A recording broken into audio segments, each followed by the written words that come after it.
non official White House statement we have no President Donald Trump on Friday made a call the wife of Republican Arizona Senator John McCain, Cindy McCain, after getting news that he had been hospitalized this week and battles one of the deadliest form of cancer known to man. McCain, with 81 years old, was diagnosed with a highly lethal form of brain cancer in July and on Wednesday his office SIDA has been admitted to the hospital with complications. The statement reads that Senator McCain was currently receiving treatment at Walter Reed Medical Center for what is considered normal side effect of his ongoing cancer therapy, but that he remains in high spirits and eternally grateful to his physicians for their excellent care they have provided for him since his treatment has begun. In the statement, he also thanked his friends and supporters for their encouragement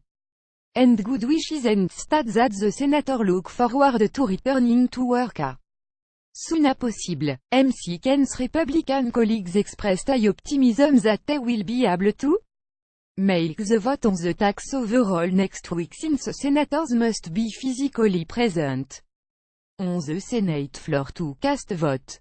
Considering this time they will vote with the gates all opened. This is true. MSN report President Trump US economy. To rock I go prêt to tax vote GOP lawmakers posted their sweeping 503-page bill with permanent tax cut for US corporations and temporary benefits for individuals on Friday evening after gaining key vote from two Republican senators who would threatened to oppose it. Now, with vote planned in the House and Senate by the middle of next week, Trump is closing in on his first major legislative victory. The bill, hammered out behind closed doors by Republican leader, would slash the corporate tax rate to 21%, the lowest that rate has been since 1939. It would provide across-the-board tax cut for most individuals, but then wipe them off the books by 2026. Whether to extend them would be up to a future Congress. Trump's White House applauded Friday's development, which Press Secretary Sarah Huckabee Sanders called a major step toward achieving the president's promise of faster economic growth and much-needed financial relief to all Americans. Be fantastic for the middle-income people and for jobs. Most of all, Trump said on Saturday at the White House before boarding Marine One for Camp David, the presidential retreat in Maryland. He predicted US economic growth could go to 4, 5 or even 6%. Ultimately, we are really going to start to rock, Trump told reporter. House leader plan to hold their vote Tuesday. Timing for the Senate vote was less clear, though Senate Majority Leader Mitch McConnell said the chamber would get this bill done next week. Everything you need to know about the GOP tax overall plan. Trump and congressional Republicans have repeatedly pitched the tax measure a boon for the middle class, despite independent analysis of earlier version that said most of the benefit would go to higher earners. The final bill would provide a large tax cut for the highest earner by shaving the top individual tax rate to 37% from 39,6%, a lower level than was proposed in either the House or Senate version. 10 April 15 filing season, that is the last time you will feel under this monstrous, broken tax code, House Ways and Means Chairman Kevin Brady said Friday evening. Brady kicked off a remarkably rapid lawmaking effort on of 2 when he released an initial bill. The final version reflects significant change, many of them aimed at shoring up GOP vote. Republican Senator Marco Rubio of Florida, who had announced his opposition to an earlier version of the legislation, switched to yes after tax writers changed the bill to broaden the child tax credits benefits for working families.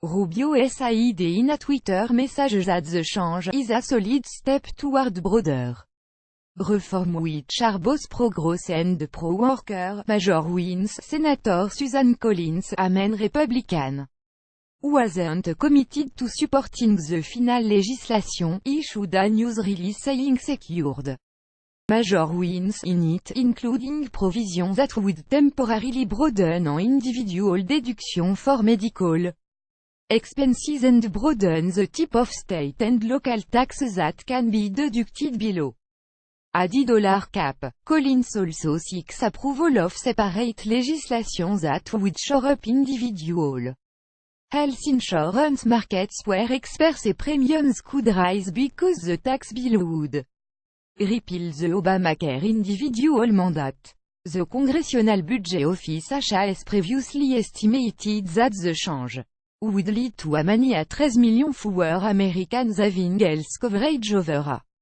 decade, but the most surprising announcement came from Bob Corker of Tennessee, the only Republican senator who voted against an earlier Senate version of the legislation, when a side that reversed course and would vote yes. Corker's concern that the legislation would increase federal deficit was not addressed in the GOP final product.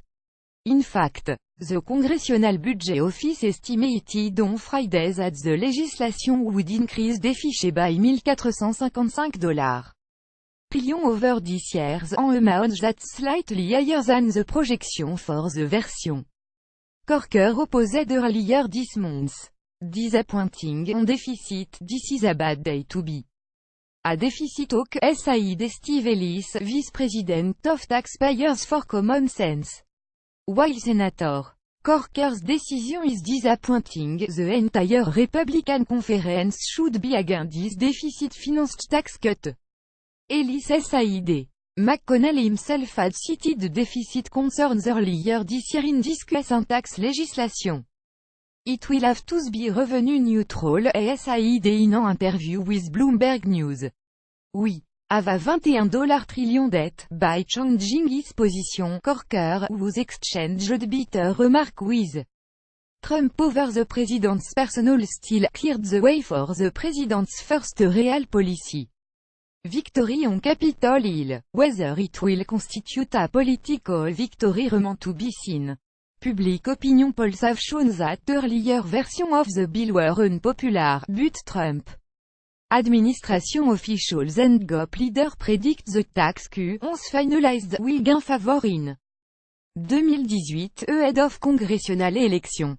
Democrats, all of whom voted against earlier version of the legislation in both chambers, have decried the rapid, largely secretive process that produced the bill. This monstrosity is a bill that only Donald Trump and Republicans, who have accomplished next to nothing in this Congress, could love, said Representative Lloyd Doggett, a Texas Democrat who serves on the Tax Writing Ways and Means panel. It will not grow our economy, it only burden us with an immense amount of debt. On Wednesday, Federal Reserve Chair Janet Yellen offered only a lukewarm endorsement of the legislation's effect on the national economy. It's not a gigantic increase in growth, Yellen said during a news conference. I'm very aware most people on the right don't agree, nor hold Senator McCain in very high regard. In fact, neither do he, but he's still a human being that's suffering and they deserve our prayers and well wishes at a time that's so tragic for him and his family. Let's also hope and pray there comes a day we will never have to see another soul lost to cancer and its ravishing treatment. Please share in support of Senator John McCain. Follow us on Facebook at Freedom Daily. We have no tolerance for comment containing violence, racism, vulgarity, profanity, all cap, or discourteous behavior. Thank you for partnering with us to maintain a courteous and useful public environment where we can engage in reasonable discourse. Now, this controversy you honestly don't understand. Photo of President Donald Trump's newborn grandson sitting behind the Resolute desk at the Oval Office has sparked some truly baffling backlash from social media users this morning.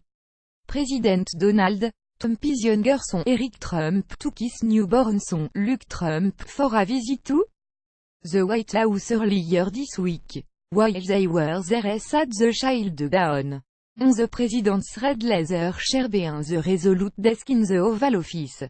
Which seems logical since the boy looked just like the president, even his hair. Eric then proceeded to snap a picture of Luke and shared it on Twitter. Luke is seen wearing a light blue outfit while trying to just barely peek over the president's desk. In front of him, little Luke is working hard to. Trump, @Eric Trump, December 15, 2017. All this is super cute and harmless. But of course, the left-wing social media keyboard commando have to spoil it by saying it degrade the office of the President of the United States. Really liberals, you guys really want to go there? Do you really want me to take you on a stroll down memory lane? Fine, let's stroll away. Who can forget the many times former President Barack Hussein Obama pu his dirty nasty feet on the resolute desk? Yup, and forget Obama's feet on the desk, he can provide even more serious offense Democrat President have done. In the Oval Office, via l'O2, the President and Monica Lewinsky came to Washington in July 1995 to work at a White House intern at age 21, newly graduated from Lewis and Clark College in Portland. In her first few months on the job, the aggressive and dually experienced Lewinsky may end flirted with the President, but no opportunities for close personal contact arose. In November 1995, however, Lewinsky was assigned to the West Wing and she soon found herself alone with Clinton, asked if he could kiss Lewinsky. She quickly consented. Later that evening, the two would have the first of what eventually would be 10 encounters over a 16-month period. After 8 of the encounters had taken place in April 1996, Clinton's deputy chief of staff most likely aware of the threat. The young intern posed reassigned Lewinsky to the position in the Department of Defense. The following month Clinton told a disappointed Lewinsky, "I was my sunshine," she later told a grand jury, "I was ending the relationship, but I revived it briefly in early 1997. The encounters followed a predictable pattern, generally they occurred on weekend morning in and around the Oval Office, including a study, a hallway, and a bathroom when few people except Clinton's personal secretary, Betty Curie, would be around the West Wing. Although many private meetings between the two involved annual activity, when they did they generally included Lewinsky felatin the President and the President fond l'un her breast and genitalia. On 3 occasions, Lewinsky performed oral while the President talked on the phone. Lewinsky told Clinton she would like to have vaginal intercourse with him, but he resisted. He also terminated the oral session before ejaculation. Until their last 2 encounters. When Clinton again told Lewinsky in May 1997 that their whole relationship was over, she redoubled efforts that began the previous year to enlist the President's assistance in finding employment. Lewinsky received a job offer from UN Ambassador Bill Richardson several months later, but she turned it down, preferring to find a private sector employment. Clinton golfing buddy and power broker Vernon Jordan, acting at what he presumed to be the President's request through Betty Curie, met with Lewinsky to discuss employment possibilities in November 1997. Less than 2 weeks after Lewinsky's name appeared on the Jones deposition list, Clinton told her the news. He advised her that filing an affidavit might have was a necessity of À deposition, but only, and hardly have said if she denied a whole relationship, and reminded her of their cover story, for her frequent trip to Oval Office that she was just delivering document. 2 days after discussing the matter with Clinton, Lewinsky received a subpoena to appear for a deposition in January 1998. She called Vernon Jordan, who again met with her and referred her to an attorney, who proceeded to draft an affidavit that reflected her denial of annual involvement with the president. Just after Christmas, Lewinsky spoke again with Clinton, raising her concern that the subpoena had requested that she bring to the deposition any gift, and there were many that she had received from him.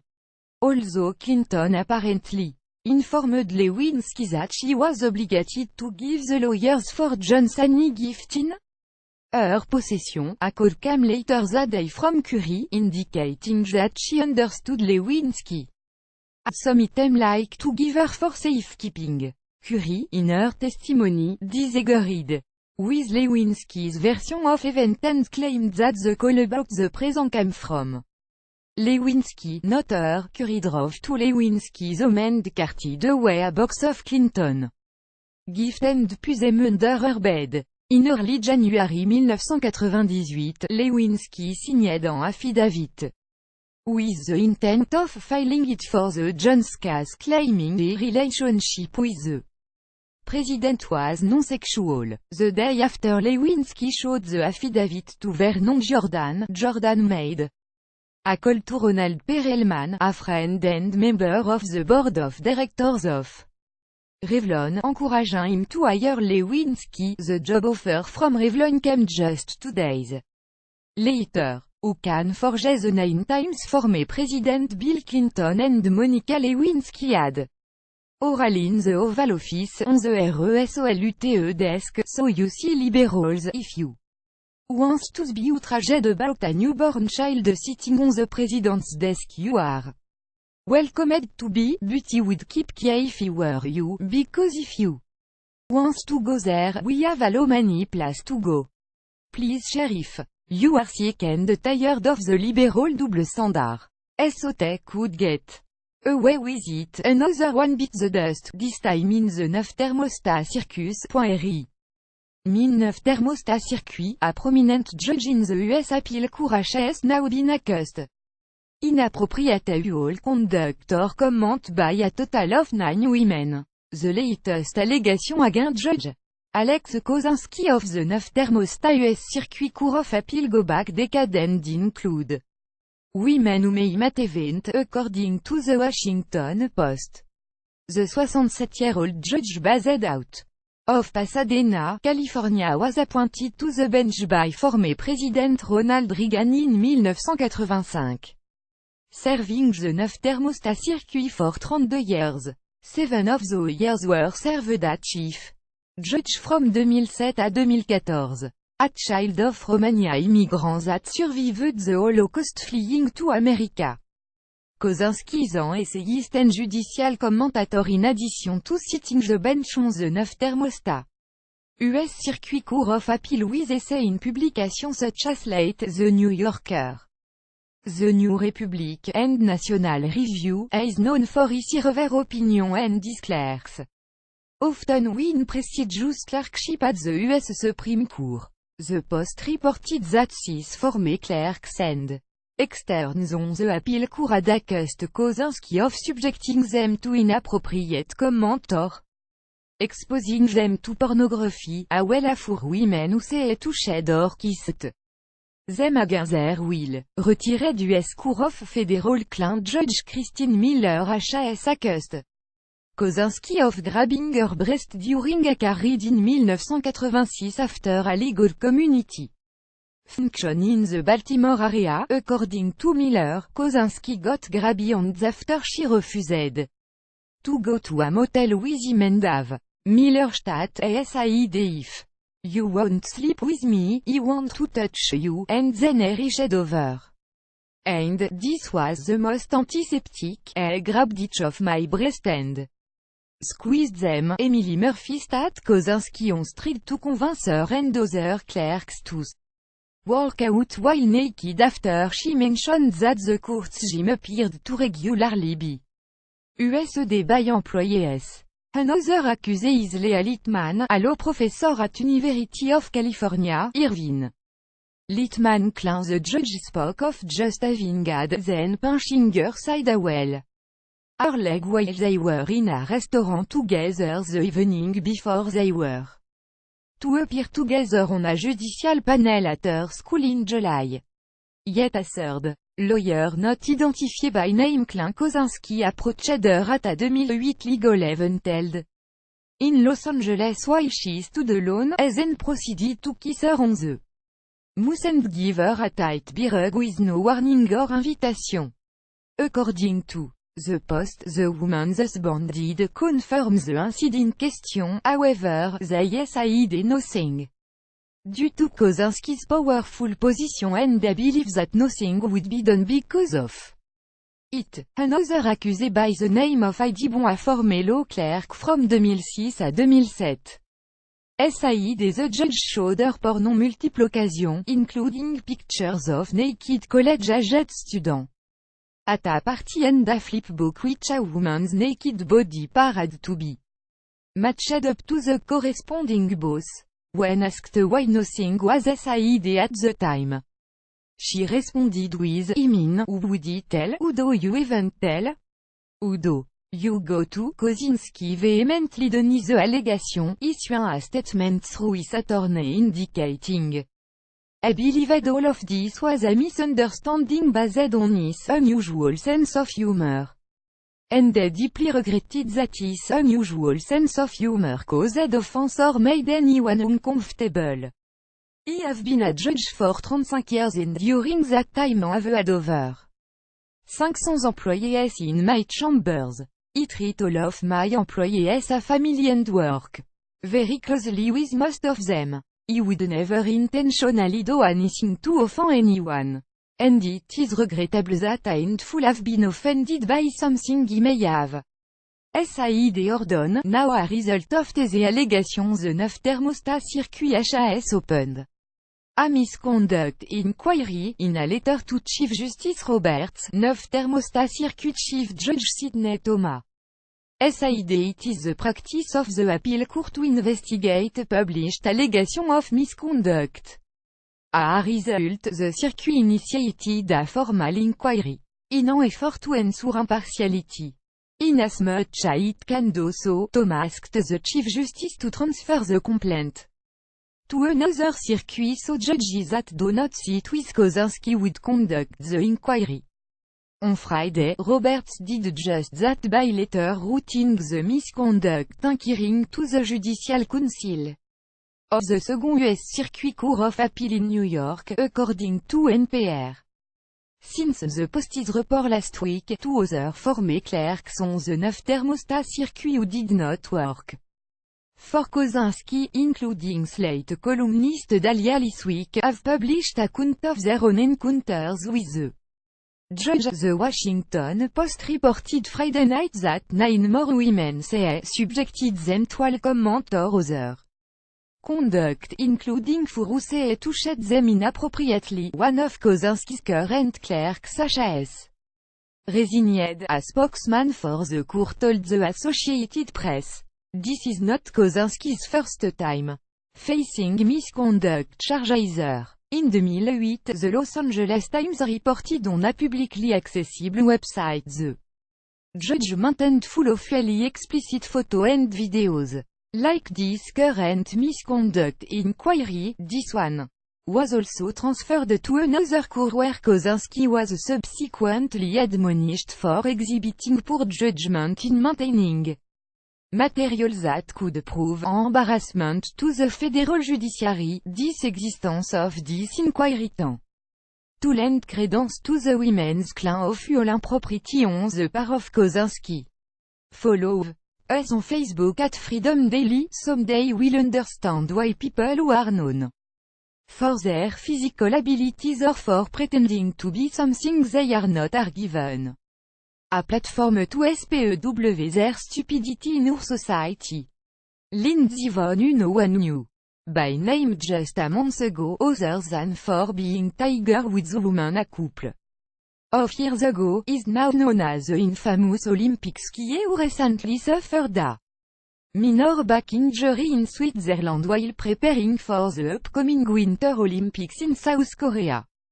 After she told fake news CNN that she would not visit Trump's White House upon being invited as a member of the US Olympic team. Now she is trying to backtrack after the huge backlash she got from all us freedom-loving patriots. I head to France for the next race. I would like to share with you my reflections from the past few days. I've received a tremendous amount of feedback, both positive and negative, about my recent CNN interview. The point that I was trying to articulate is that all Olympic athletes represent their nation as a whole and are not representative of their government or any specific political figure or party. None of us work tirelessly for years on end to compete in the Olympics on behalf of Democrats or Republicans. The Olympics are a non-political event, a chance for everyone to put aside their difference and be on the same team. That does not mean that Olympic athletes don't have political opinion. As an American, I am extremely proud that our great nation was founded on principles and ideals where citizens can express their opinion openly. It is a privilege that some others around the world don't have. I am proud to be an American, and I want our country to continue to be a symbol of hope, compassion, inclusion, and world unity. My travels around the world have recently made clear that this is no longer how people view the United States. You cannot pick up a newspaper or turn on the TV in Europe without noticing how people are questioning our direction. It seems to me that we must lead with understanding and strive for unity in our relationships throughout the world. As for myself, my recent comment opened up my eyes to how divided we are right now. It is hurtful to read a comment where people are hoping I break my neck or that God is punishing me for being anti-Trump. We need to find a way to put aside our difference and find a common ground. In communicating, is it wrong to hope for a better world? All of this is much bigger than skiing and the Olympics. I am going to take the next 2 months to focus on what I can do and right now that is competing for my country. In doing that, I will be hoping that we Americans can still be that shining city on a hill. A post shared by LINDS YVONN @Lindsey Vonn en décembre 12, 2017 at 4h57 PST. Don't you just love it when a moron who knows how to ski well pretend they are a political guru? This woman is very good at what she does. Why does she insist on sticking her foot in her mouth is beyond me. And why is the fake news network, CNN, asking the idiot if they will visit the White House or not? The White House is a place of business, not a place to make the athlete with overblown egos feel good. Normal, everyday taxpayers like us don't get invited to the White House. Why should they? Because they know how to throw a damn ball around or go fast. Doesn't make any sense whatsoever. The Guardian report, Lindsey Vonn, he wants to represent the US, not Trump, at Winter Olympics. Olympic champion becomes latest athlete to speak out against Trump. Vonn, 33, says she would turn down traditional invite to White House. American skier Lindsey Vonn has become the latest athlete to speak out against Donald Trump, the most decorated female skier of all time, told CNN in an interview that aired Thursday that she wants to represent the people of the United States, not the president, and would turn down the invitation to the White House traditionally to force to the entire US Olympic team. He takes the Olympics very seriously and what they mean and what they represent, what walking under our flag means in the opening ceremony. Von Said. He wants to represent our country well. I don't think that there are a lot of people currently in our government that do that. When asked if she would accept an invitation to the White House, Von was to the point. Absolutely not. Nope. I have to win to be invited, so no. Actually, I think every US team member is invited. So, no, I won't go. Von, who turned 33 in October, is preparing for her first Winter Olympics since 2010, when she vaulted to global stardom after capturing gold in the women's downhill and bronze in the Super G. She missed the Sochi Games 4 years later while rehabilitating from knee surgery. The Minnesota native HAS logged a record 77 career World Cup victory, more than any other woman. And second overall to Sweden's Ingemar Stenmark. She is a 4-time overall World Cup champion. And one of 6 women to have won World Cup race in all 5 disciplines. Of alpine skiing, downhill, Super G, giant slalom, and super combined. Von is not the first high-profile athlete to speak out against the Trump administration. Trump launched a sensational attack on NFL players who have kneeled in protest of the national anthem during a speech in Alabama in September, challenging the league's owners to release anyone who engaged in the movement started last year by former San Francisco 49 ERS quarterback Colin Kaepernick. The fiery rhetoric prompted criticism from dozens of NFL players and even League Commissioner Roger Goodell, USAID. Divisive comment like Trump is demonstrate an unfortunate lack of respect for the NFL. That same week Stephen Curry, the two-time NBA Most Valuable Player who in June led the Golden State Warriors to second league title in 3 seasons, told reporter et supported a SNUB of the team's traditional White House visit, earning a stern rebuke from Trump, who withdrew the invitation. The Cleveland Cavaliers star forward LeBron James called the president a bum, while the Buffalo Bill running back LeSean McCoy went further, calling Trump an asshole. In the CNN interview, Von also responded to the IOC unprecedented decision to ban Russia's Olympic Committee from the Winter Olympics, which kick off in February. If even a small percentage of that is true, we would think the IOC did the right thing, she said. Obviously, there are potential athletes that are clean but they have the option not to compete under a neutral flag, which I think is a good solution. But doping and what the Russians did is just not acceptable and we have to make that clear. And make sure that it doesn't happen again. Von's final preparation for Pyeongchang hit a minor snag when she crashed out of last week's season opening downhill event in Lake Louise, Austria. So this genius states that she is there to represent Americans, not President Trump, but she forgot President Trump is also an American and is our president, so her argument is about as stupid as she look. This is what happens when we are a society engaged in hero worship. I hope that for her sake this skiing thing pan out because I'm pretty sure she is not qualified to do much else. Please share. If you are sick and tired of athletes and actors pretending to be political guru.